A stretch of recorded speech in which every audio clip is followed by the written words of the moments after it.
He said, now that you're a senator, I'm going to create a time for us to come spend quality moments here. You will enjoy it. I went to him in his office. And I said, Senate President, you know how important this Ajaokuta Steel Company to me is. You know how important it is to my people and to Nigerians. I've noticed that you have stepped down this motion. As a matter of fact, a number of senators told me, go and see him and plead with him so that he would take it. I was like, sir, please, why can't you take this motion? It's very important. It's been listed. Then it was listed the third time and stepped down. He then said, Natasha, I'm the chief presiding officer of the Senate. You can enjoy a whole lot if you take care of me and make me happy. At that point... Hello and what's up, guys? In this video, we are diving into a major controversy that has taken Nigeria by storm.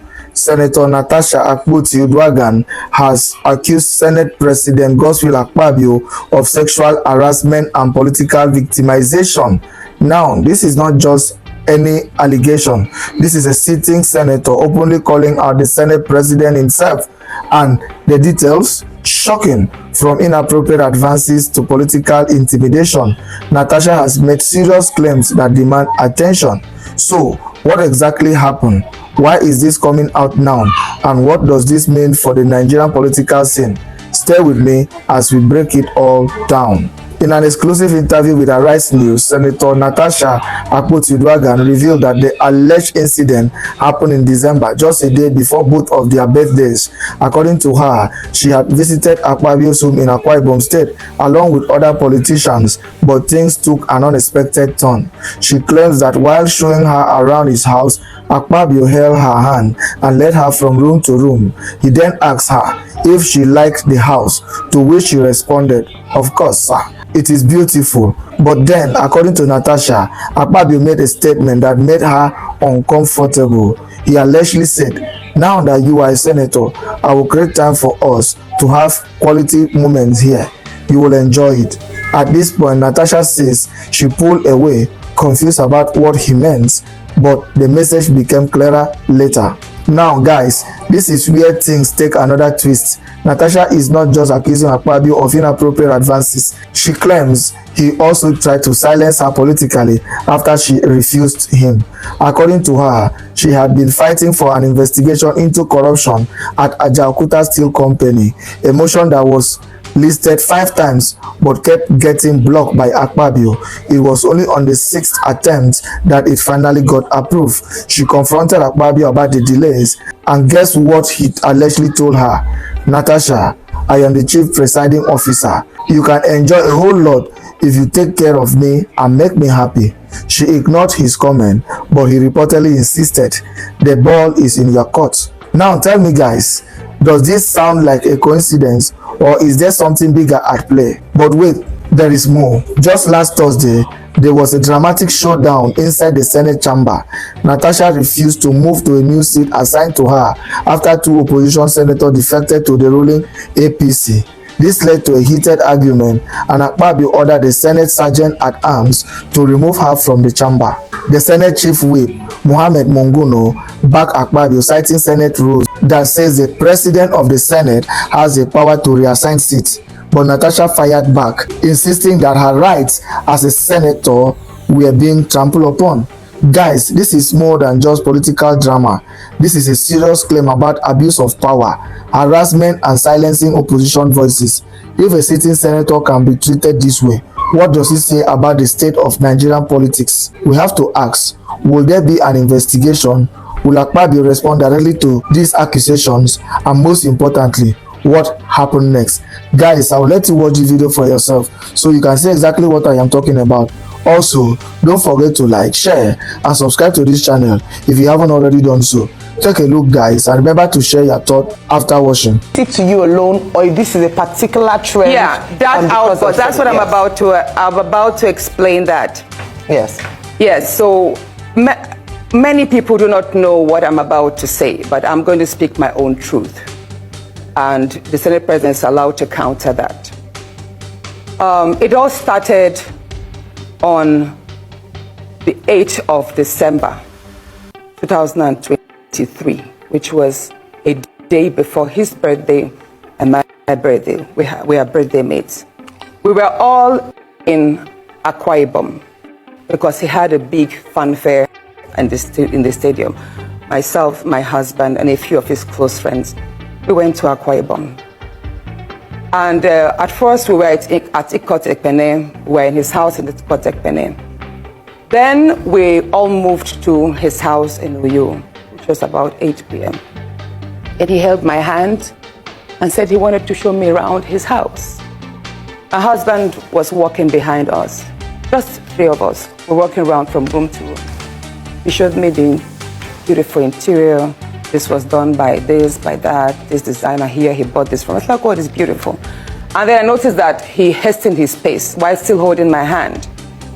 And my husband was behind, still on his phone, but he was catching up whenever he could. And then he got to this particular sitting room, and he said, "Do you like my house?"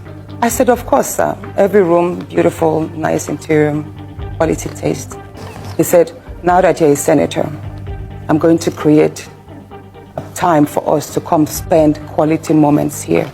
You will enjoy it." At that point, I just pulled away and I was like, I don't really understand what exactly that meant.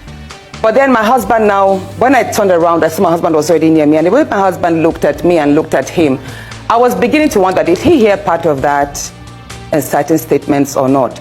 And then the Senate president too, I saw that he also had that thought, like, did my husband hear the invitation to treat or not? So then the Senate president now said, "Oh, by the way, let me show you my chapel." He has a chapel in his house as well. So while we were going to the chapel, you know, we walked in silence and all. So that evening, before we left the Senate president's house at about 11 midnight to the 4 Points in Ikot Ekpene. And my husband asked me, "Natasha, what did the Senate president whisper to you? What was it telling you?" I thought, should I tell him that he was speaking about bringing me in here at a special time for us to have a good time? Or should I just kill it there, wrap it as if there was nothing? Because tomorrow was a big day. I know how much my husband adores the Senate president. He loves him as a brother. My husband would do anything to support him. So I told my husband, nothing. I can't remember what I created, but I just gave him some words to manage, to mask what was said. When we laid in bed, I lay to my right and my husband wrapped his arms around me and he said, "My love, you know you can't tell me anything. What did the Senate president tell you?" Again, I was like, "Don't you believe me?" I said, "Nothing. Nothing. Moreover, it's my birthday in a few minutes. Let's just be happy."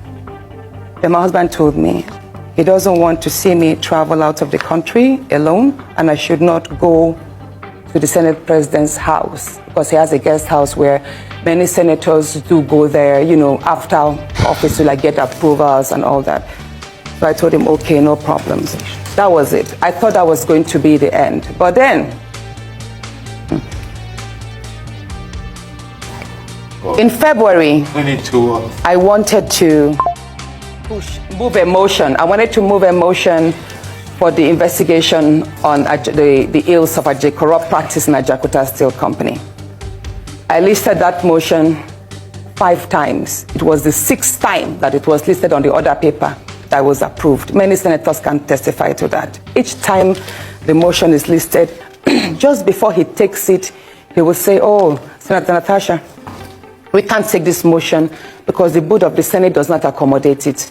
Or he will speak on others and then let it drag so that just before my motion is taken, the time will be well spent and won't. So he kept on doing that. I went to him in his office and I said, "Senate President, you know how important this Ajaokuta Steel Company to me is. You know how important it is to my people and to Nigerians. I've noticed that you have stepped down this motion. As a matter of fact, a number of senators told me, go and see him and plead with him so that he would take it." I was like, "Sir, please, why can't you take this motion? It's very important. It's been listed." Then it was listed the 3rd time and stepped down. He then said, "Natasha, I'm the chief presiding officer of the Senate. You can enjoy a whole lot if you take care of me, make me happy. At that point, I said, sir, I'll pretend that I didn't hear this. He said, well, the ball is in your court.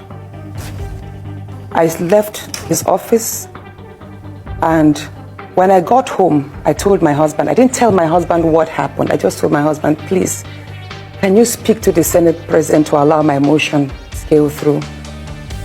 I think I also spoke to the DSP, to the leader, Senator Pemi. I spoke to a number of senators that they should please intervene and allow him to do that. I never told them what happened.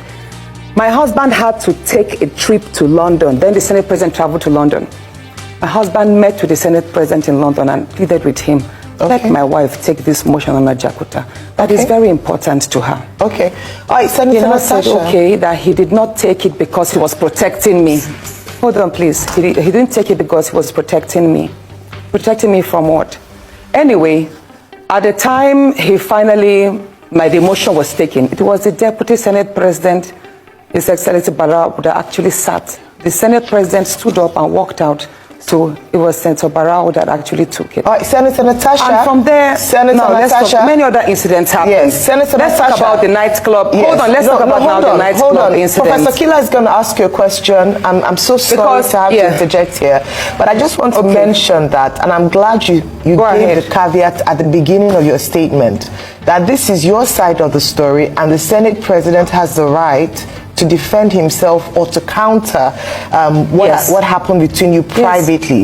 So what I assume, or for what you're saying, is that what happened last week Thursday began from a private conversation, and then you have felt like you've been maligned as a result of you not agreeing to certain propositions, right? Yes. Okay, so what has happened? Yeah, you know the story of when a student keeps being failed. Yes. Please, let me say this, Ayo. You know the situation we see in universities whereby a student is continuously being failed just because she has not slept with the lecturer. That's what I've been facing, in simple terms. Thank you. Professor Kila. That is what I have been going through.